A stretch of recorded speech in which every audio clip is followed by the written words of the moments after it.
Meu nome é pastora Helenice Oliveira.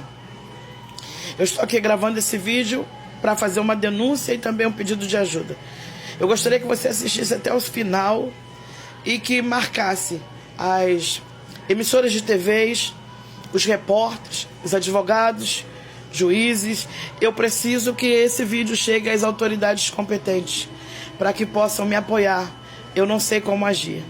No dia 16 de novembro, eu embarquei para Bermuda a convite de uma irmã chamada Karina, que me procurou pelas redes sociais. Ela me fez o convite de ir para Bermuda, ministrar em 2 ou 3 igrejas, e de lá a gente iria para os Estados Unidos. E ali eu iria ministrar em mais igrejas. Ela estava precisando de uma campanha de oração na casa dela. E como nós conversávamos quase 4, 5 meses, eu aceitei o convite e fui. No dia 16 de novembro, na minha embarcação, eu estava atrasada. Como eu estava atrasada, eu esqueci minhas medicações de hipertensão, diabetes e de coração.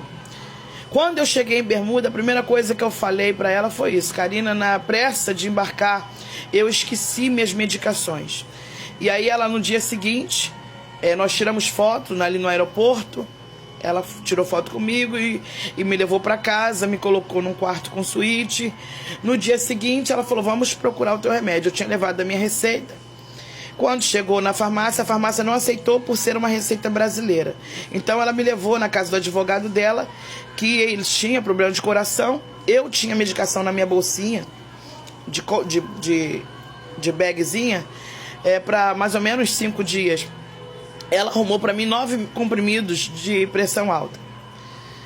E aí ela me levou para casa dela, me levou no mercado, a gente fez as compras, porque ela falou: você pode cozinhar? Eu falei: posso, sem problema, eu gosto de cozinhar. Ela falou: não, porque eu preciso de ajuda, né? Eu falei: tudo bem, eu posso te ajudar. E ela foi comigo, fomos no mercado, compramos tudo, e eu, a pedido dela, comecei a fazer comida para ela. Sendo que o esposo dela não estava em casa. Eles tinham brigado, ele tinha saído de casa. No dia seguinte, a gente foi atrás dele e ela conseguiu convencer ele de voltar para casa. Ela me obrigou a chegar no escritório dela, do esposo dela, mesmo sem falar inglês, e sinalizar que o filho estava lá embaixo, porque ela queria que ele retornasse para casa. E assim eu fiz, porque no meu pensamento eu estava unindo uma família. E quando chegamos em casa, ela falou para mim fazer a comida e servir ele na bandeja. Ela falou: vai para agradar ele. Eu fui e falei: tudo bem. Aí servi ele na bandeja. E eu percebi então que eu estava fazendo a comida e eles estavam todo mundo comendo, e eles não colocavam nunca o lugar na mesa para me sentar. Eu comecei a desconfiar de que ela havia inventado alguma história para o marido. Eu era a única e ela que falávamos português naquela casa. O esposo não fala português. E aí eu falei com ela no dia seguinte, porque ela veio reclamar de eu acordar tarde. Eu falei: mas você sabe que eu acordo tarde porque eu fico de madrugada atendendo as pessoas. E aí ela falou: não, mas aqui você vai precisar acordar às 7 da manhã, porque o Geralt está reclamando. O Geralt era o marido. E eu falei: ué, mas por que ele está reclamando se eu vim aqui como pastora evangélica? Ela disse: porque eu falei para ele que você veio para servir o Nick. Aí eu falei: mas por que você disse? Para ele aceitar a tua vinda e tal. Eu falei para você, eu falei: não, você me fez o convite de vir para pregar em 2, 3 igrejas, e você disse para mim que todas as despesas, tanto passagem, ida e volta, todas as minhas despesas aqui seriam por tua conta. Inclusive você falou para mim que era me trazer pouca roupa, porque aqui você compraria tudo, para mim não trazer peso na viagem. Ela falou: eu sei que todas as despesas serão por minha conta. Eu falei: mas já marcou com as igrejas para me pregar? Porque eu vim para isso, eu vou fazer a campanha na tua casa e vou pregar. Ela falou: não, ainda não marquei, mas eu vou marcar. E aí eu falei para ela: Karina, eu vim para isso. Aí ela falou: pode cozinhar. Eu comecei a fazer a comida, sendo que eu não estava fazendo só almoço, eu estava fazendo almoço, janta, lavando todas as louças, e ela começou a pedir cada vez mais coisas. Vários pratos para fazer, várias sobremesas. Ela falava para mim levar água no quarto para o filho, ela falava para mim fazer mingau para ela, tudo servindo na mão. E todas as vezes que servia o almoço, a janta, ela não colocava lugar na mesa para mim sentar. Eu comecei então me senti constrangida, e aí eu comecei a perceber que ela mentiu para o marido dizendo que eu ia lá para ser empregada. No dia 25 de novembro, ela tinha uma audiência. E antes disso, ela tinha me levado na casa do advogado para arrumar medicação para mim. Sendo que ela arrumou só 9 comprimidos. Como eu estava passando por toda aquela tensão, eu estava tomando vários comprimidos por dia para controlar minha pressão. Durou só uns 3 dias de medicação. Então eu cheguei para ela e falei: Karina, eu preciso que tu compre as minhas medicações. Num dia que ela estava num bar à noite, que ela tinha me levado, que ela não deixava eu ficar em casa sozinha. O marido já desligava o Wi-Fi à noite para me obrigar a trabalhar de manhã cedo. E para mim não ter acesso à noite para conversar com ninguém. Quando ela me levou nesse bar, eu achei um ambiente propício, já que ela estava tão tranquila, de falar da medicação. Eu falei: Karina, só tem um remédio para 2 dias. Se você não comprar minha medicação, eu preciso que tu me mande então de retorno para o Brasil, porque eu não posso ficar aqui em Bermuda sem medicação. E aí ela falou para mim que iria arrumar no dia seguinte. O advogado que ela traduziu para ele o que eu estava falando, ela traduziu para mim, disse que ele me chamou de golpista, de que eu havia esquecido a minha medicação, de que eu falei para ela que tinha esquecido e que eu estava mentindo, de que eu deixei minha medicação de propósito no Brasil para ir só passear. Eu falei: eu não vim passear. Eu acho que está tendo um equívoco. Eu não vim passear, eu vim aqui porque você me convidou para me pegar em 2, 3 igrejas e fazer uma campanha na sua casa. Só que realmente, na correria, eu esqueci de trazer minhas medicações.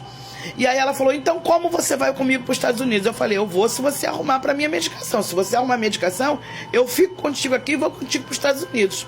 Aí ela falou: tá bom, amanhã a gente resolve. No dia 25 de novembro, era dia da audiência dela. E ela foi comigo, ela mandava eu me arrumar e sair com ela. Na rua eu ficava sem Wi-Fi. E aí ela foi... Depois da audiência, fomos todo mundo lanchar numa lanchonete. Ela chamou os filhos e ela fez questão de falar pra mim assim: olha, eu comprei lanche pra vocês 4 iguais. Eu falei: tudo bem. Aí ela falou: vamos registrar esse momento. Mandou eu tirar fotos de todo mundo. E eu percebi que no meio de tudo isso, ela tirou foto com todo mundo junto, menos eu. Eu fui a única pessoa que não postei em nenhuma foto daquele dia. E aí eu comecei a sentir que eu estava passando por preconceito racial. Eu comecei a sentir que ela estava me humilhando. E fui ficando muito triste. Como daquela lanchonete, nós fomos para um bar, o advogado dela bebeu muito e ficou bêbado nesse dia. E aí ela chamou o Pietro, filho dela mais velho, que tinha chegado na cidade. Ela já tinha me tirado do lugar que ela tinha me colocado para dormir. Me colocou para dormir numa copa, num colchão de ar no chão. Ela chegou para mim e me apresentou a cozinha dela, me levou para a geladeira e me fez comer comida velha. E falou para mim: você pode comer dessas comidas. E ela me abriu uma marmitinha que estava com a comida com mofo. E ela disse que não estava estragada, que era para mim comer. E eu olhei para ela e falei: como eu vou comer isso? Ela falou: porque você está acostumada, né, a ser tratada como uma rainha. Eu falei: não, sou acostumada a ser respeitada. E não se faz isso. Ela falou: teu esposo trataria alguém assim na tua casa? Eu falei: não, porque o meu esposo sabe recepcionar as pessoas e não é assim que se trata alguém.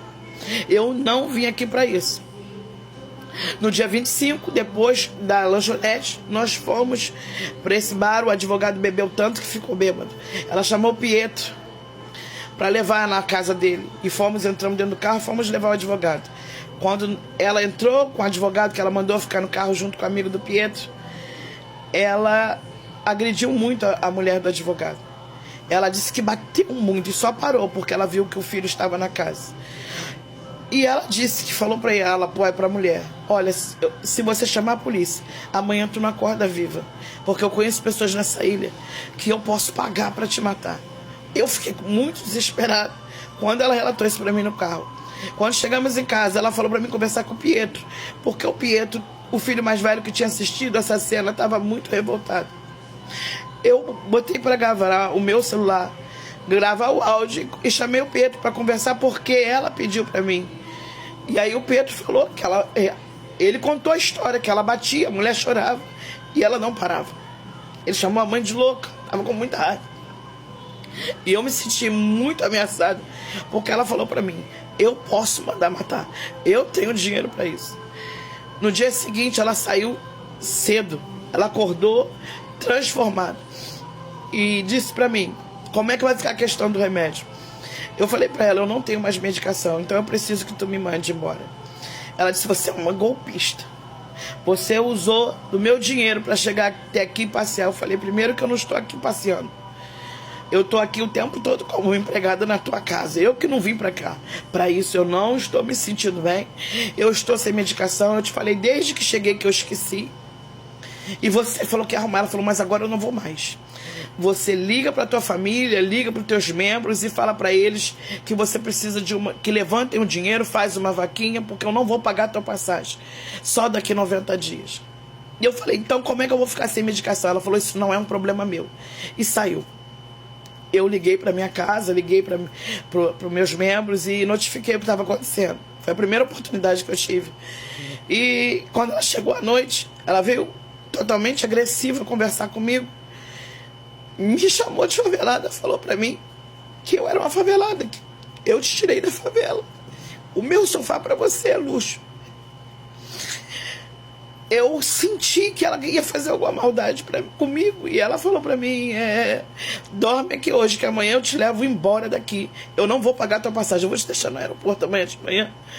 Eu vi nela que ela ia cometer algo comigo.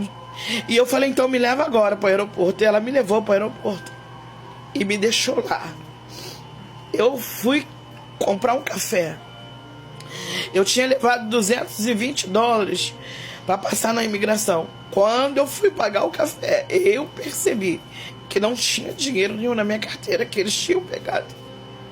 Ela me deixou naquele aeroporto sem dinheiro, sem falar inglês, sem nada. Eu entrei então na internet pelo Wi-Fi do aeroporto e comecei a pedir a socorro às pessoas que estavam ali. Uma mulher ali me ajudou muito. Chamaram a polícia. E essa mulher pagou para mim a hospedagem num hotel e eu dormi aquela noite. No dia seguinte a polícia me pegou naquele lugar.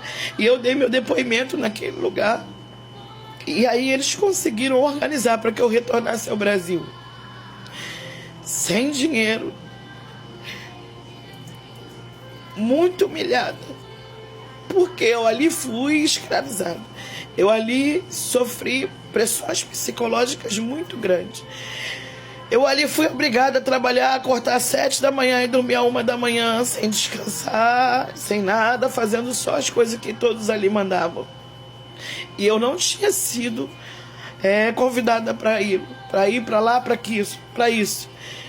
E eu falei, e eu percebi que não tinha igreja. No hotel que eu estava, chamaram um brasileiro que trabalhava lá, o nome dele é Rodrigo. Esse jovem muito me ajudou. E ele disse que essa mulher era endemoniada e que essa mulher estava mentindo para mim, que essa mulher me levou para lá para me fazer de escrava. Eu não tinha ainda parado para pensar que fosse isso. Eu falei, não. Ele falou, a senhora não está entendendo. A senhora recebeu pelo trabalho? Eu falei, não. Ele disse, é mentira. Essa mulher não frequenta igreja. Ela é uma mentirosa. E aí me levaram para o setor de imigração e entraram em contato com o consulado e então conseguiram me trazer de volta para o Brasil. Mas eu estou aqui porque eu preciso denunciar essa mulher, porque eu descobri que essa mulher já cometeu vários crimes.